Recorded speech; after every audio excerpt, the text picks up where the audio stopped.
بسم اللہ الرحمن الرحیم۔ سورۃ یونس آیت نمبر 5 سے۔ هو الذی جعل الشمس ضیاء، وہ ہے جس نے بنایا سورج کو روشن، والقمر نورا، اور چاند کو منور، وقدرہ منازل، اور متعین کی اس نے اس کے لیے منزلیں، لِتَعْلَمُوا عَدَدَ السِّنِينَ وَالْحِسَابِ، تاکہ تم جان لو گنتی سالوں کی اور حساب۔ ما خلق اللہ ذالک، نہیں پیدا کیا اللہ نے اس کو، الا بالحق، مگر حق کے ساتھ۔ یفصل الآیات لقوم یعلمون، وہ تفصیل سے بیان کرتا ہے آیات اس قوم کے لیے جو علم رکھتی ہے۔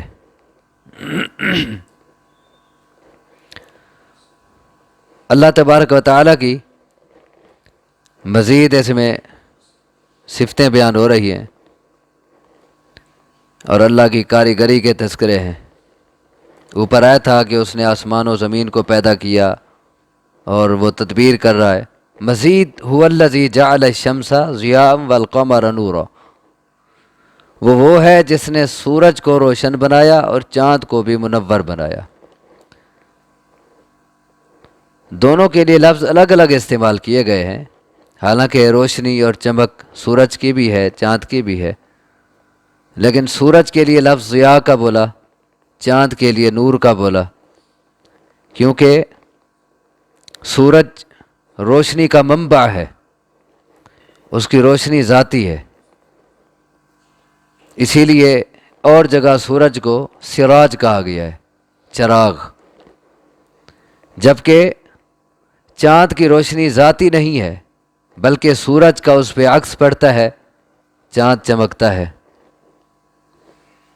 اور یہ بات سائنس نے اب ثابت کی ہے، قرآن نے پہلے بیان کر دیا۔ وَقَدَّرَهُ مَنَازِلَ، اور اس نے متعین کی اس کے لیے منزلیں۔ ہو ضمیر دونوں کی طرف جا رہی ہے، سورج اور چاند دونوں میں سے ہر ایک کے لیے اس نے منزلیں متعین کی ہیں۔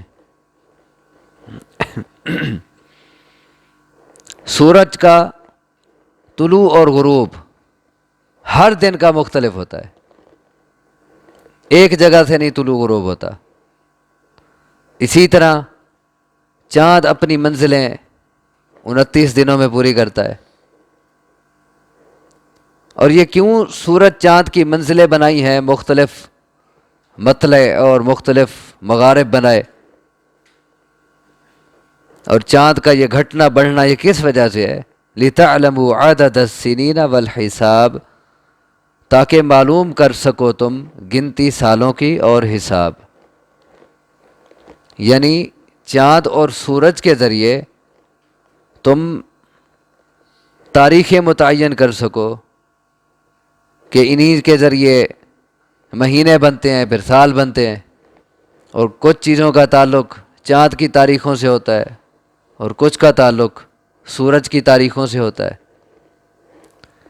مثلاً رمضان کے روزے ہیں، حج ہے، یا دیگر کچھ ایسی عبادات ہیں جن کا تعلق چاند سے ہوتا ہے، جبکہ یہ پیداوار ہے، موسم ہے، ان کا تعلق سورج سے ہوتا ہے، بھی کون سی چیز کس موسم میں کاشت کرنی ہے، کون سا موسم اسے موافق ہے، یہ تاریخیں سورج سے بنتی ہیں۔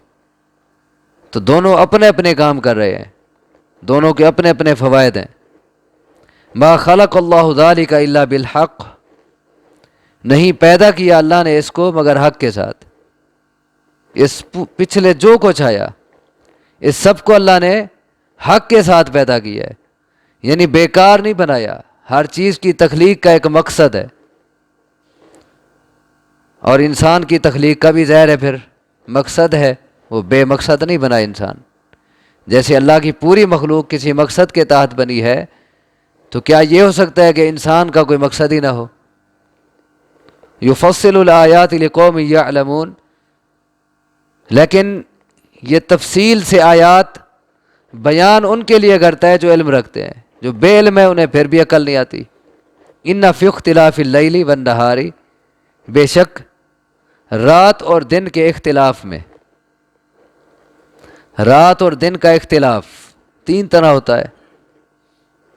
اختلاف کا ایک معنی ہوتا ہے آنا، رات اور دن کا آنا جانا یکے بعد دیگرے، رات آ گئی دن چلا گیا، پھر دن آ گیا رات چلی گئی۔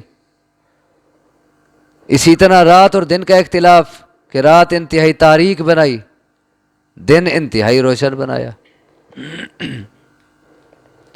اور پھر تیسرا رات اور دن کا اختلاف ہے رات اور دن کا گھٹنا بڑھنا، کبھی رات بڑی دن چھوٹا، کبھی دن بڑا رات چھوٹی ہوتی ہے۔ بے شک رات اور دن کے اس اختلاف میں، وما خلق اللہ فی السماوات والارض، اور اس میں جسے پیدا کیا اللہ نے آسمانوں اور زمین میں، آسمانوں اور زمین میں اللہ نے جو کچھ پیدا کیا، اس سب میں کیا ہے؟ لآیات لقوم یتقون، البتہ نشانیاں ہیں اس قوم کے لیے جو متقی ہے، جو پرہیزگار ہے، یا جو اللہ سے ڈرتی ہے۔ ان تمام چیزوں میں اللہ کی قدرت کی نشانی ہے، کیسے یہ رات آ رہی ہے دن جا رہا ہے، پھر دن آ گیا رات چلی گئی، تاریکیاں چھٹ گئیں، اور پھر کیسے جس وقت میں کبھی دن ہوا کرتا تھا اب اس وقت میں رات کھڑی ہے، پھر کبھی جس وقت میں تاریکی ہوتی ہے رات اسی وقت میں دن ہوتا ہے گرمی کے موسم میں۔ اور پھر آسمان و زمین میں اللہ نے جو مخلوقات پیدا کی ہیں، یہ کہکشائیں ہیں، یہ سیارے ہیں، یہ سورج چاند ستارے، اور پھر زمین میں اللہ نے جو کچھ پیدا کیا ہے، معدنیات ہو گئے اور پیداوار ہو گئی، اور یہ پہاڑ ہو گئے، درخت اور جنات، اور جتنا اللہ کی مخلوقات ہیں، ان سب میں اگر انسان غور کرے کہ یہ کیسے بن گئی یہ مخلوقات، اس میں نشانیاں ہیں کہ اس بات کی اللہ کی قدرت کی، لیکن نشانیاں ہیں کن کے لیے؟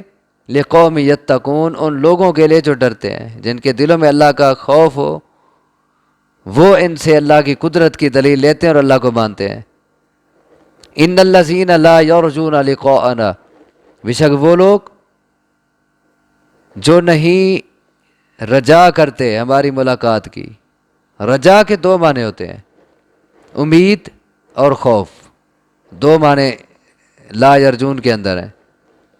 اب امید کا معنی کریں تو معنی ہوگا بے شک وہ لوگ جنہیں ہماری ملاقات کی توقع نہیں، یعنی جو مانتے ہی نہیں ملاقات کو۔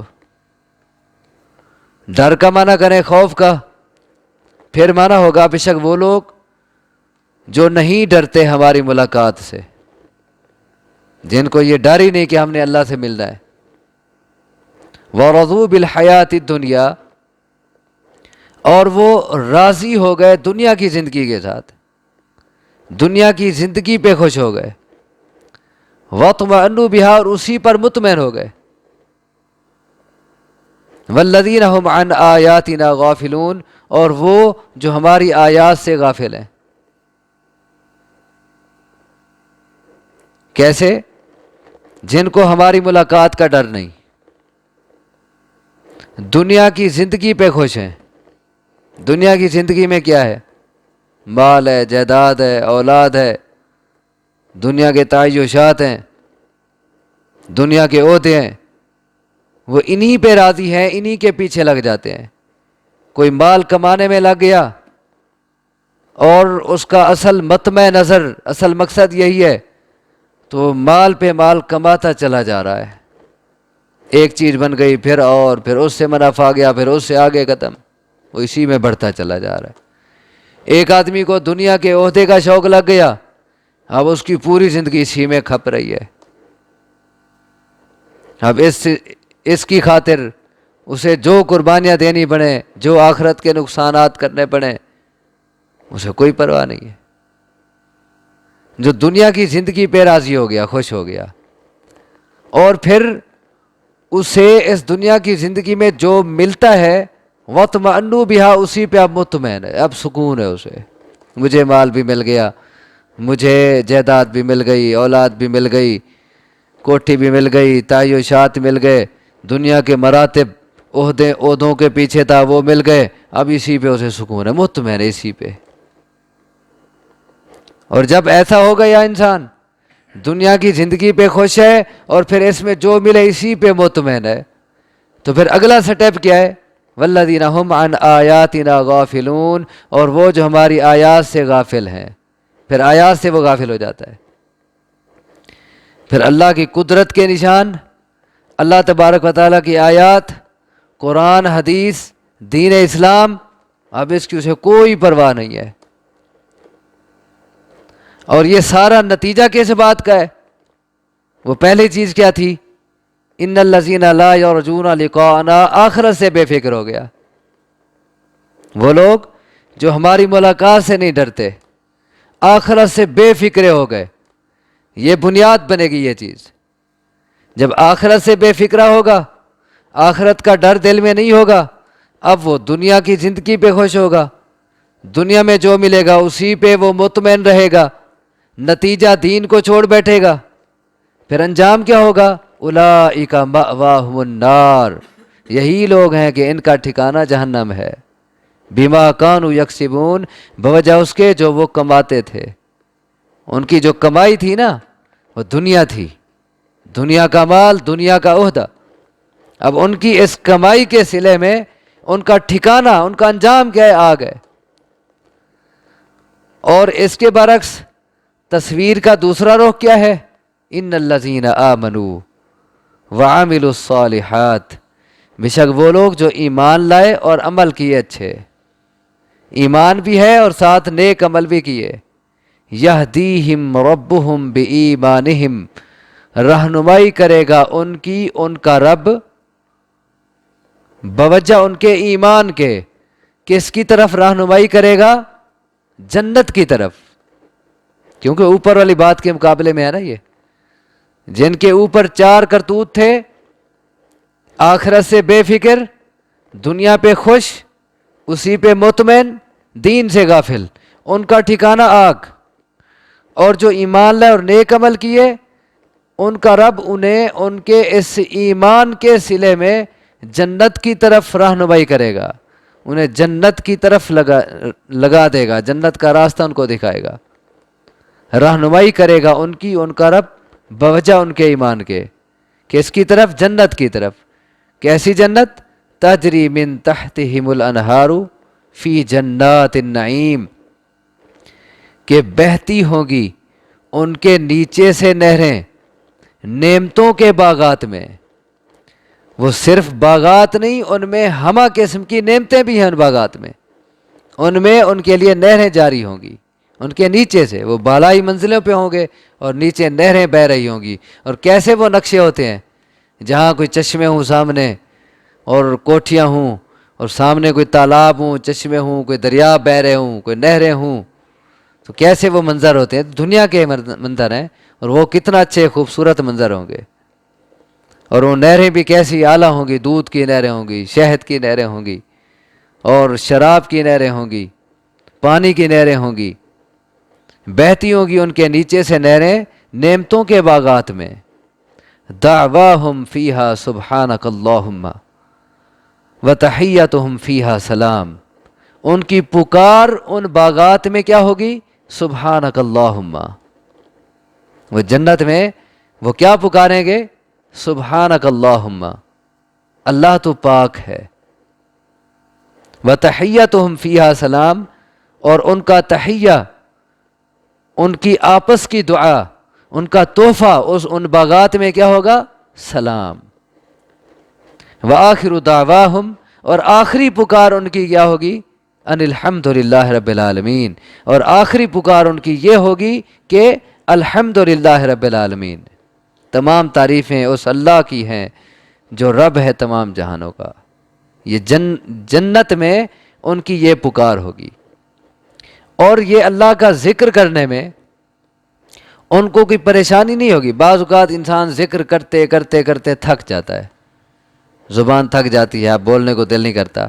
لیکن حدیث میں آتا ہے کہ جنتی جب اللہ کا ذکر کریں گے تو ان کو اللہ کا ذکر, اللہ کی یہ حمد اور تسبیح یہ یوں الہام کی جائے گی جیسے سانس ہوتا ہے. اب سانس خود بخود آ جا رہا ہوتا ہے, باقاعدہ کوئی اہتمام نہیں کرنا پڑتا سانس نکالنے یا لینے کے لیے. خود بخود انسان اپنا کام کر رہا ہے, پڑھ رہا ہے, جو کر رہا ہے, سانس خود بخود آ جا رہا ہے. تو ایسے سانس کی طرح بڑی آسانی سے ان کو یہ تسبیح اور تحمید کے کلمات الہام کر دیے جائیں گے, ان کو اس میں کوئی پریشانی بھی نہیں ہوگی. اور یہ کیا مطلب بھی ان کی پکار یہ ہوگی اور آخری پکار یہ ہوگی؟ اس کا مطلب یہ ہے کہ جنت میں جب وہ نعمتوں کے باغات میں ہوں گے, جب انہیں کوئی چیز طلب ہوگی, دل میں کوئی چیز آئے گی بھی میں یہ چیز کھاؤں یا یہ چیز استعمال کروں, تو وہ بس یہ کلمہ کہیں گے سبحانک اللہم. بس یہی کلمہ ایک نشانی ہوگی مانگنے کی, اے اللہ تو پاک ہے. تو فرشتہ فوراً وہ چیز لا کے دے دے گا. اور پھر جب وہ چیز مل جائے گی پھر آخری پکار کیا ہوگی؟ الحمدللہ رب العالمین, اللہ تیرا شکر ہے. یعنی اللہ کا شکر, جنتوں کی پکاریں دیکھیں کہ نعمتیں مل رہی ہیں, وہاں بھی اللہ کا شکریہ ادا کیا جا رہا ہے کہ اللہ تیرا شکر ہے. یہ نہیں کہ ہم ایمان لے کے آئے ہیں اور ہمارا عمل ہے, نہیں, اللہ کا احسان ہے, اللہ کا شکر ہے. اور ان کا تحیہ اس میں سلام ہوگا, آپس میں بھی سلام کہیں گے. فرشتے بھی ہر دروازے سے جنت میں آئیں گے اور ان کو سلام کہیں گے. اور سلام قولا من رب الرحیم, خود رب رحیم ان کو سلام کہے گا. تو دعواہم فیہا, ان کی پکار اس میں ہوگی سبحانک اللہم, اور ان کا تحفہ, ان کی دعا اس میں ہوگی سلام, اور آخری پکار ان کی ہوگی الحمدللہ رب العالمین.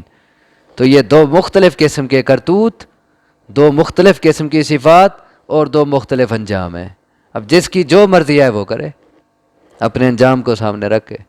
اللہ سے دعا ہے مجھے آپ کو سمجھنے کی, عمل کی توفیق عطا فرمائے. اقول قولی ھذا واستغفر اللہ لی ولکم وآخر دعوانا ان الحمد للہ رب العالمین.